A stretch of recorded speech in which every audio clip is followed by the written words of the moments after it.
راستہ دیجیے، اس کی گہری آواز نے مجھے جھونکا دیا۔ مجھے تب احساس ہوا کہ وہ سیدھا میری طرف دیکھ رہا تھا۔ میں نے بے اختیار اپنی گردن سیدھی کی۔ تم جانتے ہو تم کس سے بات کر رہے ہو؟ میرے سوال پر اس کے چہرے کے تاثرات تک نہ بدلے۔ جی، مختصر سا جواب دے کر وہ خاموش ہو گیا۔ اس کی یہ بے نیازی میرے لیے نہیں تھی۔ پورے گاؤں میں شاید ہی کوئی ایسا شخص ہو جو چودھری سکندر حیات کی بیٹی کے سامنے اس لہجے میں بات کرے۔ تو پھر تمہیں اندازہ ہونا چاہیے کہ ابھی تم نے چودھری حویلی کے آدمی پر ہاتھ اٹھایا ہے۔ اس بار اس کی آنکھوں میں ہلکی سی سختی ابھری۔ میں نے ایک بوڑھے آدمی پر اٹھنے والا ہاتھ روکا ہے، اور تمہیں کس نے حق دیا؟ انسانیت نے۔ اس کے جواب نے مجھے ایک لمحے کے لیے خاموش کر دیا۔ میرے آس پاس کھڑے لوگ سانس روک کے ہماری گفتگو سن رہے تھے۔ تم خود کو بہت بہادر سمجھتے ہو؟ میں نے قدرے طنزیہ لہجے میں پوچھا۔ نہیں، وہ بالکل پرسکون تھا۔ بس ظلم برداشت نہیں ہوتا۔ میرا غصہ بڑھنے لگا۔ ہر بات میں میرے بابا کو غلط ثابت کرنا بند کرو۔ اس کی نظریں ایک لمحے کے لیے مجھ پر ٹھہری۔ جس دن آپ ان لوگوں کے ڈرے ہوئے چہرے پڑھنا سیکھ جائیں گی، شاید مجھے کچھ ثابت کرنے کی ضرورت نہ پڑے۔ مجھے یوں لگا جیسے اس نے سب کے سامنے مجھے چیلنج کر دیا ہو۔ تم حد سے بڑھ رہے ہو شامیر۔ میری پہلی بار میں نے اس کا نام لیا۔ وہ ہلکا سا رکا، پھر ایک عجیب سی مسکراہٹ اس کے ہونٹوں پر آئی۔ اور کچھ لوگ حد سے زیادہ خاموش ہیں آیت نور صاحبہ۔ میرا دل ایک لمحے کے لیے زور سے دھڑکا۔ یہ پہلا شخص تھا جس نے میرے باپ کے خوف کے بغیر میری آنکھوں میں آنکھیں ڈال کر بات کی تھی۔ شمیر نے مزید کچھ نہیں کہا۔ وہ بوڑھے شخص کو سہارا دیتا ہوا ہجوم سے باہر نکل گیا، اور میں غصے میں وہی کھڑی رہ گئی۔ رات کا گہرا سناٹا حویلی پر چھایا ہوا تھا، لیکن میرے کمرے میں عجیب سی بے چینی تھی۔ میں رات بھر بستر پر کروٹیں بدلتی رہی، پر مجھے نیند بالکل نہیں آئی۔ شاہ میر خان کی وہ گہری اور بے خوف آنکھیں اور اس کی باتیں میرے ذہن میں بار بار گھوم رہی تھی۔ تم نواب سعدوں کو صرف اپنے محل کی اونچی دیواریں نظر آتی ہیں۔ اس کی کہی ہوئی باتیں مجھے اندر تک پریشان کر رہی تھی۔ میں نے تکیے میں چہرہ چھپا کر خود کو بار بار سمجھانے کی کوشش کی۔ آیت، تم ایک عام سے اور باغی لڑکے کی باتوں کو اتنی سنجیدگی کیوں لے رہی ہو؟ وہ صرف اپنا روب دکھانے کے لیے یہ سب کر رہا ہے۔ بابا اس علاقے کے چودھری ہیں۔ انہوں نے سالوں سے اس گاؤں کو سنبھالا ہے۔ ایک عام سا لڑکا بابا کے خلاف اور اس کی شرافت پر سوال کیسے اٹھا سکتا ہے؟ میں نے چھت کی طرف دیکھتے ہوئے خود کو تسلی دی۔ صبح ہونے تک میں نے اپنے دل کو بالکل مطمئن کر لیا تھا کہ شاہ میر خان صرف ایک اکھڑا انسان ہے جسے حویلی کی طاقت برداشت نہیں ہوتی۔ صبح جب میں نیچے آئی تو ہوا میں بھیگی ہوئی مٹی کی خوشبو تھی۔ بابا اپنے روبدار انداز میں صوفے پر بیٹھے تھے۔ سفید کرتا شلوار اور کندھوں پر چادر ان کی شخصیت کو اور بھی بڑھا رہی تھی۔ آؤ میری بیٹی، آج کا دن تمہارے لیے خاص ہے، بابا نے مجھے دیکھ کر پیار سے مسکراتے ہوئے کہا۔ آج میں گاؤں کی زمینوں اور پنچایت کے کام دیکھنے جا رہا ہوں۔ میں چاہتا ہوں کہ میری بیٹی بھی میرے ساتھ چلے اور دیکھے کہ اس کا باپ کس طرح اور اس علاقے کو چلاتا ہے۔ جی بابا، میں بالکل آپ کے ساتھ چلوں گی۔ میرے چہرے پر فخر اور خوشی کی مسکراہٹ آ گئی۔ گاڑی گاؤں کی کچی سڑکوں سے گزر رہی تھی۔ ہر چوراہے پر، ہر کھیت میں کام کرتے ہوئے کسان بابا کی گاڑی کو دیکھ کر ہاتھ جوڑ دیتے، اپنے کام روک کر سر جھکا دیتے۔ بابا گاڑی کے شیشے سے ہاتھ ہلا کر سلام کا جواب دیتے تو میرا سر فخر سے اور اونچا ہو جاتا۔ میں نے دل ہی دل میں شاہ میر سے کہا، دیکھو شاہ میر خان، یہ ہے وہ عزت جو میرے بابا کو اس گاؤں سے ملی ہے۔ تم ان کا کچھ نہیں بگاڑ سکتے۔ ہم ابھی گاؤں کے بیچ والے چوک کے پاس پہنچے ہی تھے کہ اچانک ایک بوڑھا کسان بھاگتا ہوا ہماری گاڑی کے آگے آ گیا۔ ڈرائیور نے ایک دم بریک لگائی، گاڑی جھٹکے سے رکی۔ صاحب، چودھری صاحب رحم کریں، وہ بوڑھا کسان چیختا ہوا گاڑی کے پاس آیا اور سیدھا بابا کے قدموں کی طرف زمین پر گر پڑا۔ اس کی دونوں ہاتھ جڑے ہوئے تھے اور آنکھوں سے آنسو بہہ رہے تھے۔ کیا بات ہے فیروز، تم اس طرح گاڑی کے آگے کیوں آ گئے؟ بابا نے شیشہ نیچے کر کے ذرا ناگواری سے پوچھا۔ چودھری صاحب، میرا بیٹا، میرا نذیر، حویلی کے بندے اسے رات کو اٹھا کر لے گئے ہیں۔ کسان فیروز نے روتے ہوئے فریاد کی۔ خدا کے لیے اسے چھوڑ دیں صاحب، اس کا کوئی قصور نہیں ہے۔ اس نے تو صرف اپنی محنت کی فصل کے پیسے مانگے تھے۔ وہ نادان ہے، اسے معاف کر دیں، وہ میرا اکیلا سہارا ہے۔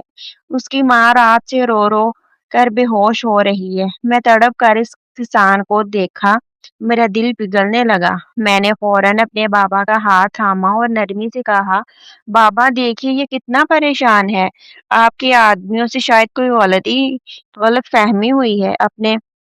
آپ اپنے بندوں کو کہیں کہ اس کے بیٹے کو چھوڑ دیں۔ مجھے پورا یقین تھا کہ بابا اس مظلوم کسان کو اٹھائیں گے، اس کے سر پر ہاتھ رکھیں گے اور اپنے آدمیوں کو ڈانٹ کر اس کے بیٹے کو رہا کروا دیں گے۔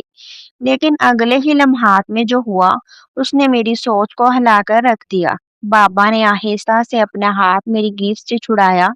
ان کے چہرے کی نرمی ایک دم غائب ہو گئی اور وہاں ایک شدید، سخت اور بے رحم انداز آ گیا جو میں نے اپنی پوری زندگی میں پہلے کبھی نہیں دیکھا تھا۔ فیروز، بابا کی آواز اتنی سخت تھی کہ چاروں طرف خاموشی چھا گئی۔ اگر تمہارے بیٹے نے حویلی کے حکم کے خلاف کام کیا ہے تو اسے سزا ملے گی۔ قانون سب کے لیے ایک ہے۔ اپنے قدم پیچھے ہٹاؤ اور یہاں سے چلے جاؤ۔ صاحب رحم کریں صاحب، وہ مر جائے گا۔ کسان نے بابا کے جوتے کو چھونے کی کوشش کی۔ بابا نے اپنا پاؤں پیچھے کھینچا اور ڈرائیور کو سخت آواز میں کہا، گاڑی آگے بڑھاؤ۔ بابا، میں نے صدمے سے بابا کو دیکھا، لیکن بابا کا چہرہ بالکل صاف تھا۔ گاڑی آگے نکل گئی۔ میں نے پیچھے مڑ کر شیشے سے دیکھا، وہ بوڑھا کسان زمین پر بیٹھا رو رہا تھا۔ میرے اندر جیسے کچھ ٹوٹ گیا۔ میرے بابا اتنے اچھے اور مہربان باپ ایک روتے ہوئے بوڑھے کو اتنی بے رحمی سے کیسے بھگا سکتے تھے؟ میرے دل میں ایک عجیب سی گھٹن اور خوف بھر گیا۔ باقی پورا وقت میں خاموش رہی۔ بابا مجھ سے زمینوں کے بارے میں باتیں کرتے رہے، لیکن ان کی کوئی بات میرے ذہن میں نہیں بیٹھ رہی تھی۔ میرے ذہن میں صرف اس کسان کے آنسو اور بابا کا وہ سخت لہجہ چل رہا تھا۔ واپسی کے راستے پر جب ہم گاؤں کے باغات کے قریب سے گزر رہے تھے، میری نظر ایک پرانے درخت پر پڑی۔ وہاں وہی بوڑھا کسان فیروز زمین پر بیٹھا رو رہا تھا اور اس کے سامنے شاہ میر خان گھٹنوں کے بل بیٹھا ہوا تھا۔ میں نے ڈرائیور سے کہا، گاڑی آہستہ کرے۔ شاہ میر نے ایک ہاتھ سے اس بوڑھے کسان کا ہاتھ تھاما ہوا تھا اور دوسرے ہاتھ سے اسے پانی کا گلاس پلا رہا تھا۔ اس کے چہرے پر بابا جیسی کوئی سختی نہیں تھی، لیکن وہاں ایک گہری ہمدردی اور پکا ارادہ تھا۔ شاہ میر، میرا بیٹا نذیر حویلی میں مارا جائے گا۔ چودھری صاحب نے صاف انکار کر دیا ہے۔ کسان روتے ہوئے بول رہا تھا۔ شاہ میر نے گلاس ایک طرف رکھا، اس نے اپنی کالی آنکھیں اٹھائیں اور اس کے چہرے پر ایک عجیب سا رعب آ گیا۔ بابا فیروز، آپ اب نہیں روئیں گے۔ شاہ میر کی بھاری آواز سنائی دی۔ آپ گھر جائیں اور اپنی ماں سے کہیں کہ نذیر رات کا کھانا اپنے گھر ہی کھائے گا۔ میں شاہ میر خان آپ سے وعدہ کرتا ہوں، میں تمہارے بیٹے کو ہر حال میں واپس لاؤں گا۔ ان باتوں میں ایسا جادو تھا کہ روتا ہوا کسان بھی ایک منٹ کے لیے چپ ہو گیا اور اس کی آنکھوں میں امید نظر آئی۔ گاڑی رک چکی تھی اور مجھ سے رہا نہ گیا۔ ویلے کی عزت اور اپنے بابا کی بات کا دفاع کرنا میری انا کا مسئلہ بن چکا تھا۔ میں تیزی سے گاڑی کا دروازہ کھول کر باہر نکل آئی اور سیدھی شاہ میر کی طرف گئی۔ شاہ میر خان، میں نے اونچی آواز میں اسے پکارا۔ شاہ میر نے بغیر کسی ڈر کے نہایت سکون سے خود کو سیدھا کیا۔ اس نے اپنی آستینیں اوپر کر رکھی تھی۔ اس نے مڑ کر مجھے دیکھا۔ اس کی آنکھوں میں وہی بے خوفی تھی جو مجھے بری لگتی تھی۔ بی بی جی، آپ پھر اس راستے پر؟ اس نے دھیمے اور طنزیہ انداز میں پوچھا۔ تم کون ہوتے ہو اس کسان سے ایسا جھوٹا وعدہ کرنے والے؟ میں نے اس کے قریب جا کر اس کی آنکھوں میں دیکھ کر کہا، تم جانتے ہو کہ نذیر کو حویلی کے احکامات کے خلاف ورزی پر پکڑا گیا ہے۔ تم کس حق سے بیچ میں آ رہے ہو؟ شاہ میر کے لبوں پر ایک ہلکی سی تلخ مسکراہٹ آئی۔ اس نے اپنے دائیں ہاتھ سے اپنے بال پیچھے کیے اور ایک قدم میری طرف بڑھا۔ حق؟ اس کا لہجہ دھیما تھا لیکن ہر لفظ سیدھا دل میں لگتا تھا۔ بی بی جی، قانون وہ ہوتا ہے جو سب کے لیے ایک ہو۔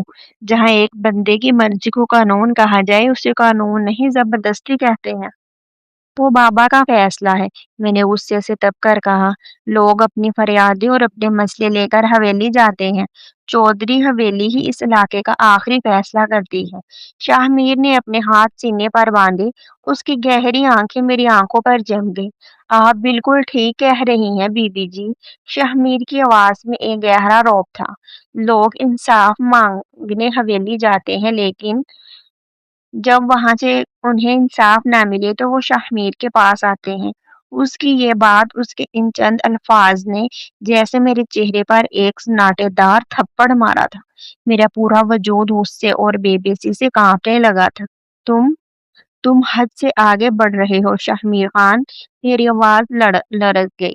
تمہارا یہ غرور تمہیں اور تمہارے گھر والوں کو برباد کر دے گا۔ غرور حویلی والوں کا ٹوٹتا ہے بی بی جی، ہم جیسے لوگوں کا تو صرف سر کٹتا ہے، جھکتا نہیں۔ شاہ میر نے سکون سے جواب دیا، پھر اس نے بوڑھے کسان کا سہارا دیا اور بغیر مڑ کر دیکھے آگے بڑھ گیا۔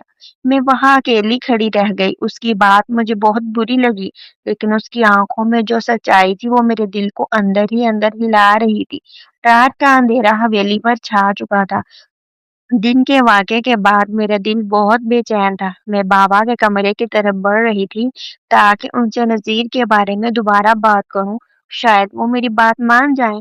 جب میں بابا کے کمرے والے راستے میں پہنچی تو اندر سے باتیں کرنے کی آوازیں آ رہی تھی۔ کمرے کا دروازہ تھوڑا سا کھلا ہوا تھا۔ اندر بابا اور میرے چچا چودھری مظہر حیات بیٹھے چائے پی رہے تھے۔ سکندر بھائی، چچا مظہر نے کہا، وہ فیروز کسان کا بیٹا نذیر، اس کے ساتھ کیا کرنا ہے؟ حویلی کے نیچے والے کمرے میں بند ہے رات سے۔ میں نے قدم روک لیے اور دیوار کے ساتھ لگ کر سانس روک کر سننے لگی۔ بابا نے مسکرا کر ایک ٹھنڈا کہکا لگایا، کچھ نہیں کرنا مظہر، اس لڑکے کا کوئی خاص قصور نہیں ہے۔ اس کی فصل کے پیسوں کا ذرا سا مسئلہ تھا اور وہ بالکل بے گناہ ہے۔ یہ سنتے ہی میرے دل کی دھڑکن رک گئی۔ بے گناہ؟ تو پھر اسے چھوڑ کیوں نہیں دیتے؟ چچا نے پوچھا۔ چھوڑ دوں؟ بابا کے لہجے میں ایک سخت بے رحمی آئی۔ اگر میں اتنی آسانی سے اسے چھوڑ دوں گا تو ان کسانوں کی ہمت بڑھ جائے گی۔ وہ سمجھیں گے کہ حویلی کے سامنے آواز اٹھائی جا سکتی ہے۔ اسے 2 دن وہی بند رکھیں گے اور اچھی طرح مار پیٹ کریں گے۔ اسے صرف اس لیے بند کیا ہے تاکہ باقی گاؤں والوں کو سبق ملے کہ چودھری حویلی کے سامنے سر اٹھانے کا انجام کیا ہوتا ہے۔ چچا مظہر نے کہکا لگایا، سچ کہا بھائی، ڈر بنا رہنا چاہیے۔ دروازے کے باہر کھڑی میں آیت نوٹ، یوں لگا جیسے میرے پاؤں نیچے سے زمین نکل گئی ہو۔ میرے ہاتھ کانپ رہے تھے اور آنکھوں سے بے اختیار آنسو نکلنے لگے تھے۔ جس باپ پر مجھے اپنی جان سے زیادہ ناز تھا، جس باپ کو میں دنیا کا سب سے اچھا اور انصاف پسند انسان سمجھتی تھی، وہ ایک بے گناہ لڑکے کو صرف اپنا ڈر قائم کرنے کے لیے حویلی کے اندھیرے کمرے میں تڑپا رہا تھا۔ اس بوڑھی عورت کا رونا، کسان فیروز کی فریاد اور شاہ میر خان کے وہ الفاظ، سب سچ تھے، سب ایک ایک کر کے مجھے اندر تک توڑ رہے تھے۔ میں الٹے قدموں پیچھے ہٹی اور اپنے کمرے کی طرف بھاگی۔ کمرے میں داخل ہو کر میں نے دروازہ بند کیا اور دیوار کے ساتھ لگ کر نیچے بیٹھ گئی۔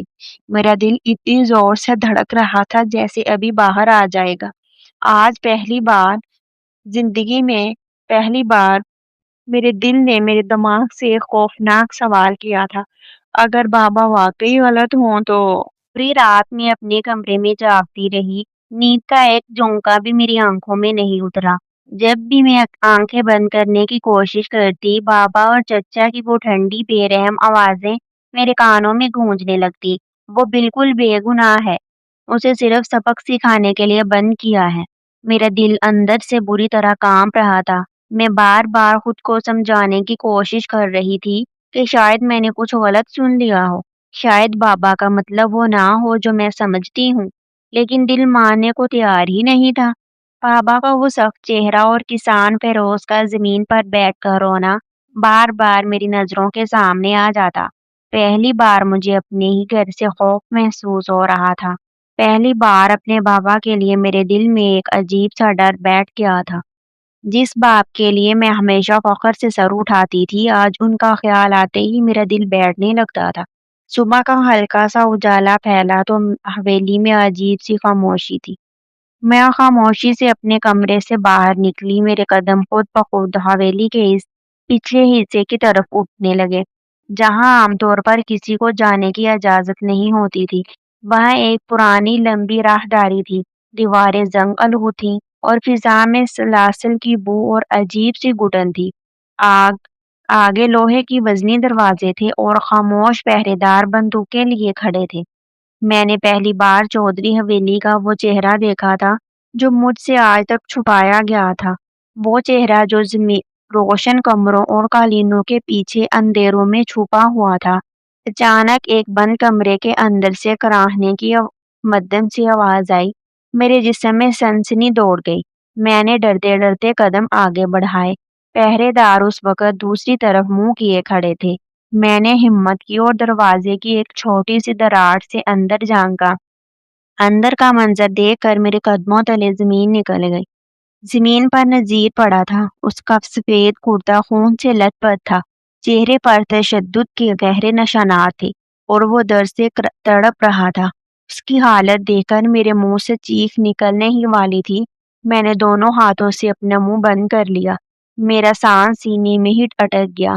وہ لڑکا واقعی بے گناہ تھا اور اسے صرف حویلی کے طاقت اور ڈر قائم رکھنے کے لیے اس حال میں رکھا گیا تھا۔ میں اب مزید خاموش نہیں رہ سکتی تھی، میرے اندر کی سچائی اور غیرت جاگ چکی تھی۔ میں الٹے قدموں وہاں سے بھاگی اور سیدھے بابا کے مطالعے والے کمرے کی طرف گئی۔ بابا وہاں اکیلے بیٹھے اپنی فائل دیکھ رہے تھے۔ میں نے بغیر دستک دیے دروازہ کھولا اور اندر داخل ہوگی۔ آیت بابا نے مجھے اس طرح اچانک سامنے دیکھ کر حیرت سے سر اٹھایا۔ کیا ہوا بیٹا؟ تم اتنی پریشان کیوں ہو؟ بابا، میری آواز کانپ رہی تھی، لیکن میں نے اپنی نظریں ان کی آنکھوں میں گاڑ دی۔ آپ نے نذیر کو تہ خانے میں کیوں بند کر رکھا ہے؟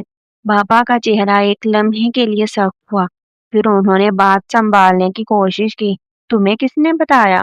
یہ حویلی کے اندرونی معاملے ہیں، آیت تم ان میں مت پڑو۔ میں نے خود دیکھا ہے بابا، میں نے غصے اور صدمے سے چیخ کر کہا۔ وہ خون میں لت پت ہے، اس کا قصور کیا ہے؟ میں نے آپ کو کل رات بات کرتے سنا تھا، وہ بے گناہ ہے۔ اگر وہ بے گناہ ہے تو اسے اس طرح درد کیوں دیا جا رہا ہے؟ چودھری اسکندر پہلی بار جونک گئے۔ انہیں پورے گاؤں میں کسی نے یوں للکارا نہیں تھا، اور آج ان کی اپنی بیٹی ان کے فیصلے پر سوال اٹھا رہی تھی۔ ان کی آنکھوں میں غصے کی سرخ لکیریں ابھر آئیں۔ انہوں نے میز پر زور سے ہاتھ مارا اور کھڑے ہو گئے۔ آیت نور، اپنی حد میں رہو۔ ان کی کڑک دار آواز میرے کمرے میں گونجی۔ یہ سیاست ہے، گاؤں کو چلانے کے لیے ڈر قائم رکھنا پڑتا ہے۔ اگر میں ایک کسان کے بیٹے کو معاف کر دوں گا تو کل پورا گاؤں حویلی کے سامنے کھڑا ہو جائے گا۔ تم ابھی نادان ہو، تم یہ باتیں نہیں سمجھو گی۔ اگر ڈر قائم رکھنے کا نام سیاست ہے بابا تو یہ ظلم ہے۔ میں نے آنکھوں میں آئے آنسوؤں کے ساتھ کہا، میں ایسے باپ پر فخر نہیں کر سکتی جو بے گناہ کا خون بہائے۔ بس، بابا نے اونچی آواز میں کہا، ایک لفظ اور نہیں، تم اپنے کمرے میں جاؤ اور وہی رہو۔ پہلی بار بابا اور میرے درمیان اتنی تلخ بات ہوئی تھی۔ میں روتے روتے وہاں سے نکل آئی۔ وہ دن میرے لیے کسی قیامت سے کم نہیں تھا۔ رات کے 12 بج چکے تھے، میں اپنے بستر پر لیٹی ہوئی تھی، لیکن دماغ میں طوفان چل رہا تھا۔ اچانک حویلی کے صحن سے شور کی آوازیں آنے لگی، کتوں کے زور زور سے بھونکنے کی آوازیں گونجنے لگی اور پہرے داروں کے بھاگنے کی آواز سے پورا ماحول گرم ہو گیا۔ کون ہے؟ روکو اسے، پچھلے راستے پر جاؤ، کوئی اندر گھس آیا ہے۔ میں فوراً بستر سے اٹھی اور کھڑکی کے پاس آئی۔ پوری حویلی میں ہلچل مچ چکی تھی، لائٹیں جل رہی تھی اور گارڈز بندوقیں سنبھالے پچھلے حصے کی طرف بھاگ رہے تھے۔ اچانک مجھے شاہ میر کے وہ الفاظ یاد آئے جو اس نے کل اس بوڑھے کسان سے کہے تھے، بابا فیروز، نذیر رات کا کھانا اپنے ہی گھر کھائے گا۔ میرے رونگٹے کھڑے ہو گئے۔ کیا واقعی وہ آیا تھا؟ میں نے کھڑکی سے نیچے اندھیرے میں دیکھا۔ حویلی کی اونچی دیواروں کے پاس درختوں کے سائے میں ایک قداور سایہ دیوار پھیلا کر اندر کودتا ہوا نظر آیا۔ اس کے ساتھ دو اور لوگ بھی تھے۔ پہلے تو مجھے اپنی آنکھوں پہ یقین نہیں آیا، اتنی سخت سیکیورٹی، اتنے پہرے دار اور حویلی کا خوف۔ وہ شخص اکیلا اپنے وعدے کے لیے شیر کی طرح حویلی کے اندر گھس آیا تھا۔ شاہ میر اپنا وعدہ پورا کرنے آیا تھا۔ میرے دل کی دھڑکن تیز ہو گئی۔ مجھے معلوم تھا اگر حویلی کے بندوں نے اسے پکڑ لیا تو وہ اسے زندہ نہیں چھوڑیں گے۔ میرے قدم خود بخود کمرے سے باہر کی طرف اٹھے۔ میں جلدی سے چادر اوڑھ کر نذیر والے تہہ خانے والے راستے کی طرف بھاگی۔ شاہ میر اور اس کے دو ساتھی خاموشی سے پہرے داروں کو چکمہ دیتے ہوئے راہداری میں آگے بڑھ رہے تھے۔ وہ کوئی خون خرابہ نہیں چاہتے تھے، ان کا مقصد صرف نذیر کو نکالنا تھا۔ میں تیزی سے مڑی اور اسی وقت سامنے سے شاہ میر خان آ رہا تھا۔ ہم دونوں بالکل ایک دوسرے کے سامنے آ گئے۔ ایک لمحے کے لیے فضا میں مکمل خاموشی چھا گئی۔ میں اور شاہ میر دونوں ساکت ہو گئے۔ شاہ میر کی گہری کالی آنکھوں میں حیرت تیر گئی۔ اس نے شاید سوچا تھا کہ میں شور مچا دوں گی، حویلی والوں کو بلا لوں گی۔ اس کا ایک ساتھی آگے بڑھ کر مجھے پکڑنے ہی والا تھا کہ شاہ میر نے ہاتھ اٹھا کر اسے روک دیا۔ اس کی نظریں میری آنکھوں میں جڑی ہوئی تھی۔ اس کا چہرہ سخت اور بے خوف تھا، جیسے وہ اپنی موت کے منہ میں بھی کھڑا ہو کر ڈرنے والا نہ ہو۔ میرا دل سینے میں زور زور سے دھڑک رہا تھا۔ اگر میں ایک بار چیخ دیتی تو شاہ میر خان کا کام تمام ہو جاتا، لیکن میرے سامنے وہ شخص کھڑا تھا جو ایک بے گناہ کو بچانے کے لیے اپنی جان داؤں پر لگا کر آیا تھا۔ میں نے گہرا سانس لیا۔ میں نے اپنے بابا کی بیٹی بننے کی بجائے سچائی کا ساتھ دینے کا فیصلہ کر لیا تھا۔ میں نے بالکل دھیمی آواز میں صرف شاہ میر کو سنائی دینے والے لہجے میں کہا، دائیں طرف والا راستہ مت لینا، وہاں 4 گارڈز بندوق کے لیے کھڑے ہیں۔ بائیں طرف والے راستے سے جاؤ، وہاں کا دروازہ کھلا ہے۔ یہ سن کر شاہ میر کے چہرے کے تاثرات ایک دم بدل گئے۔ اس کی گہری کالی آنکھوں میں حیرت کا ایک سمندر امڑ آیا۔ اس نے چند لمحات کے لیے خاموشی سے مجھے دیکھا۔ شاید پہلی بار اسے احساس ہوا کہ چودھری سکندر کی بیٹی اپنے باپ جیسی ظالم نہیں تھی۔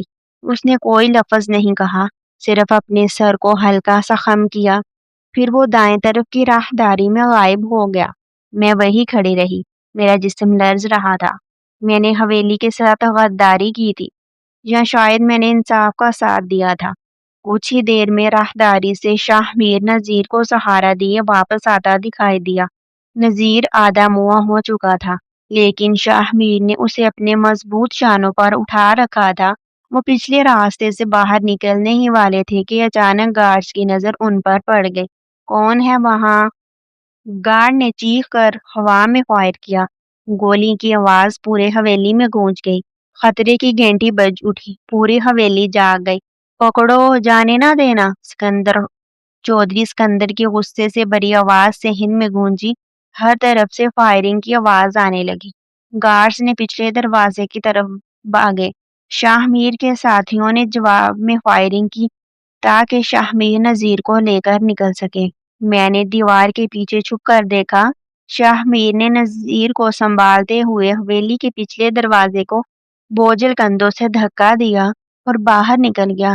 لیکن باہر نکلنے سے ٹھیک ایک لمحہ پہلے اس نے مڑ کر دیکھا۔ اس کی گہری سیاہ نظریں سیدھے میری راہداری کے کونے میں کھڑی میری آنکھوں میں ملی۔ اس کی آنکھوں میں اب کوئی نفرت نہیں تھی، کوئی طنز نہیں تھا۔ وہاں صرف ایک گہرا احترام اور حیرت تھی جو میرے دل کے اندر تک اتر گئی۔ اس کی ایک نظر نے میرے تمام خوف مٹا دیے تھے۔ پھر وہ اندھیرے میں غائب ہو گیا۔ صبح ہوتے ہی پورے گاؤں میں یہ خبر آگ کی طرح پھیل چکی تھی۔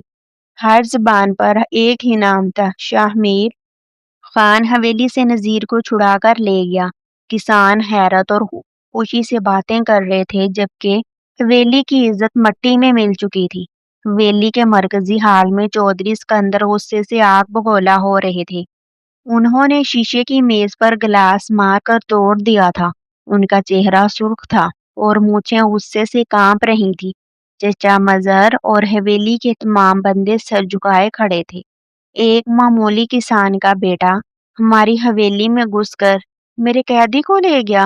بابا کی آواز میں اتنی شدت تھی، دونوں دیوار لرز رہے تھے۔ انہوں نے اپنی بندوق اٹھائی اور سب کے سامنے غرضدار آواز میں حکم دیا، اب بہت ہو گیا، شاہ میر خان کو سبق سکھانے کا وقت آ گیا ہے۔ مجھے وہ شاہ میر کل تک ہر قیمت پر مردہ چاہیے۔ میں راہداری میں کھڑی یہ سب دیکھ رہی تھی اور میری روح تک کانپ گئی۔ جنگ کا آغاز ہو چکا تھا اور میں اس جنگ کے بالکل بیچ میں کھڑی تھی۔